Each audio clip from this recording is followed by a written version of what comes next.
Today we're checking out a new Kershaw, a USA-made Kershaw, which are my favorite Kershaws. I think they are doing an amazing job with their USA-made line. A great job, period. Not even just for Kershaw, just a great job in general across the knife community. They're doing amazing work. So what knife are we talking about today? Well, it happens to have Ultem, which I'm not the biggest fan of Ultem. However, I really like this one, and I can totally get behind something like this. This is the Kershaw Livewire, which comes in different blade shapes. This one happens to be the Tonto, somewhat of like a clip point, Americanized Tonto. This one is the Spear Point. Now, there's also a double-edged dagger. There might be other blade shapes as well. This one's my favorite blade shape by far. I love a good spear point blade, and it's also using MagnaCut steel. Now, we'll bring this back up in another USA made OTF here in 1 second to compare. But this one having the Ultem scale. Oh yeah, but by the way, the MagnaCut. They're doing a great job with their MagnaCut. Good job with their MagnaCut. I've done edge retention tests on it. I've tested it pretty thoroughly, and yeah, they're doing a good job with it. This one has nice geometry, and that's another thing I got to give Kershaw credit for. They know how to do geometry. Even their folding, you know, they're out the side knives or all the way down to their Bel Air. Like even the knives they've previously done, they know how to do good cutting geometry, and I respect that because we see so many companies just like slacking on the geometry and making thick behind the edge knives, just brutally thick spined, thick knives that don't cut worth a damn. And yeah, it just makes it to where they're not as great as they could be. Kershaw does a damn good job. We have an aluminum body, deep carry clip with this Ultem scale. Now, what's cool is you can see the internal workings of how this works. You can see this little plate right here. See it right there? And how when it deploys, how it locks in that position. We have the same plate down here. And then you can see the springs when they're under tension. So when I'm pushing, you see how they're stretching? They're stretching until it breaks, and then the spring goes that way, launching the knife. And then in the reverse, same thing, it's stretching until it pops down. So you're getting the exact same tension both directions. So the opening and the closing is identical and very reliable. I also appreciate the button. I think one, it has really good texturing that offers, you know, a tactile feel that, you know, does grip you back. And the spring is not so ridiculously strong that you feel like you're like having to use 2 fingers. No, this is super smooth. Pretty much anybody could deploy it very easily. I mean, if you see me pulling it back with a pointer finger and deploying with a pointer finger, that tells you that the spring strength is not overly strong, which is a good thing. Some of these knives, you know, they're just overly strong. And it's not that the spring tension of the knife launching feels that strong or feels even stronger than this. It's just the tension in the button feels so much stronger. This has a nice, clean braking action.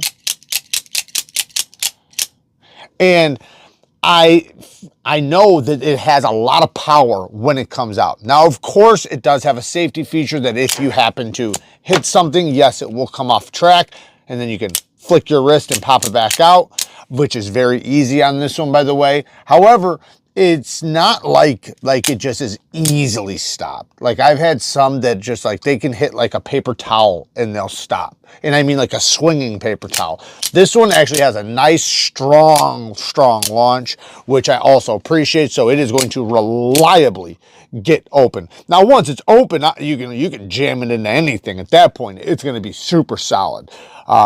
These things are much stronger than people think. I've watched cheap knockoff ones get hammered through solid wood. So, you know, yeah, these things are very, very reliable, and the button is not a threat at all. It is not going to go off in the pocket. This still takes a good amount of tension in order to deploy. You have to overcome the spring tension, then once you get to this point, you have to continue pushing, which typically is not going to happen in anybody's pocket. I've never even heard of an OTF going off in anybody's pocket, ever.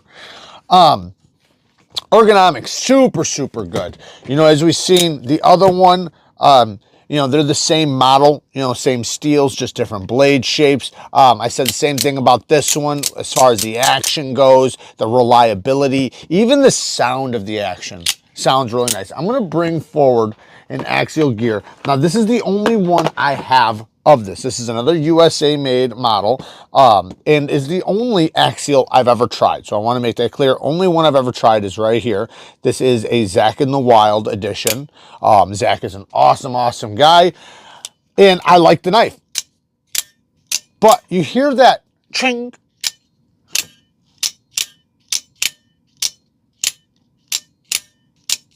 I'm not saying that's necessarily a bad thing. I want to be clear.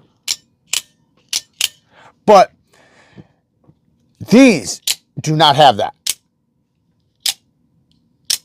It's just a super clean sound that doesn't give you any vibration.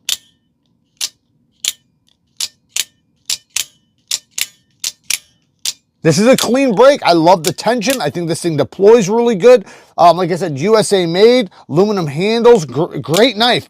But this just has such a cleaner sounding action. And considering the price on these, I think this is a phenomenal buy from the USA for, I think you can get these for like $230 or something like that, $230, $240. Don't quote me on any prices. Prices are always subject to change. Just check the links down in the description. But great price for a USA made OTF. Its competition, this to me feels, you know, is high quality, if not equal over any Microtech or anything like that. So that's a huge statement, by the way, guys. That's a huge statement. Microtech is the leading company in USA made OTFs. Of course, I'm not taking anything away from them. I love them. I think they're great. I think they're phenomenal. They're going to be my #1 most recommended OTF. But this is right there with them. And considering they're around, like, it's like half the price of some of the Microtechs, how could I not, right? How could I not recommend something like this? Ultra lightweight, very lightweight, nice and comfortable in the hand, has texturing in all the right places. The geometry is really good. The heat treatment's done well. It literally has everything that you would want in an OTF. And I can't say that about all the other OTFs that would be its competitor. I really can't.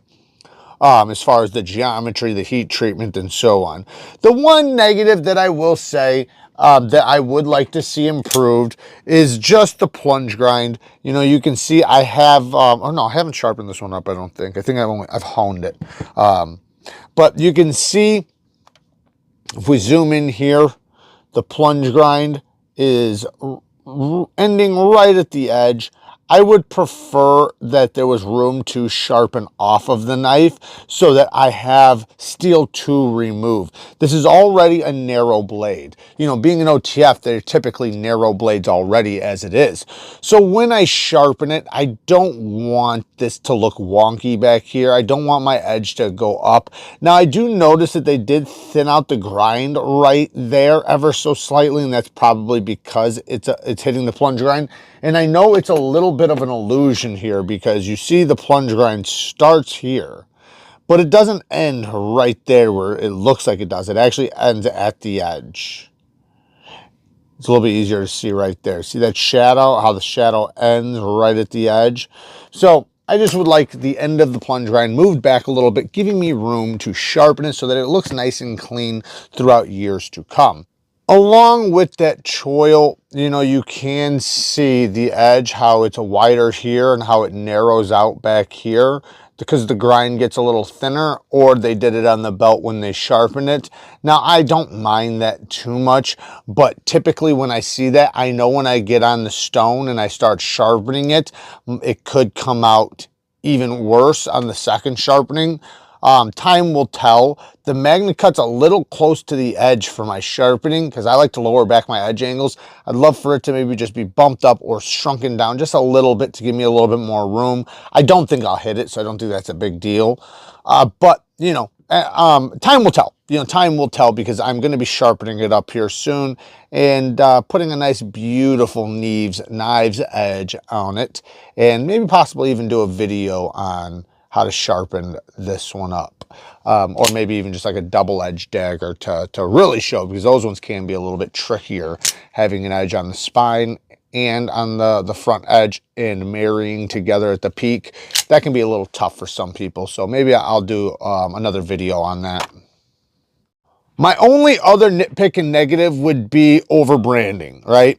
We don't need all of this, right? I don't mind that you have your Kershaw logo, of course, have your Kershaw logo, but you don't need to put the Kershaw on the clip then, right? Because we don't always want our, displaying what's in our pocket. It could be a multi-tool, it could be a pry bar. Whoever's walking by doesn't know, but when you have something screaming the name out, it typically says what's in the pocket. Not that it matters, and some people might want to display that, but I think for the most part, most knife guys, especially the knife guys spending a little bit more money, tend to lean towards less branding than more branding. There are some companies that do it overboard, but I just would like to see Kershaw not go down that road. A lot of us, we don't mind a little bit, but we want, for the most part, it to be clean. Love this. That, leave there. Make it bigger. I don't care. Love the flying flag. Don't mind the Magna Cut. Wish it was maybe a little bit smaller. All of this could be a little bit smaller. But, this is a stupid nitpick. Nothing that would ever prevent me from getting it or recommending it. It just is what it is. The clip, I think the clips work great. Yeah, they have a little bit of tension at first, but I'm telling you, after you slide it in and out of the pocket, a few dozen times, they tend to get very, very smooth. So, no issues there. All in all, man, can't recommend the Livewire enough. Great OTF. If you're looking into getting an OTF, especially a USA made one, check out the Livewire. Badass knife. Work hard, stay tough. Until next time, peace.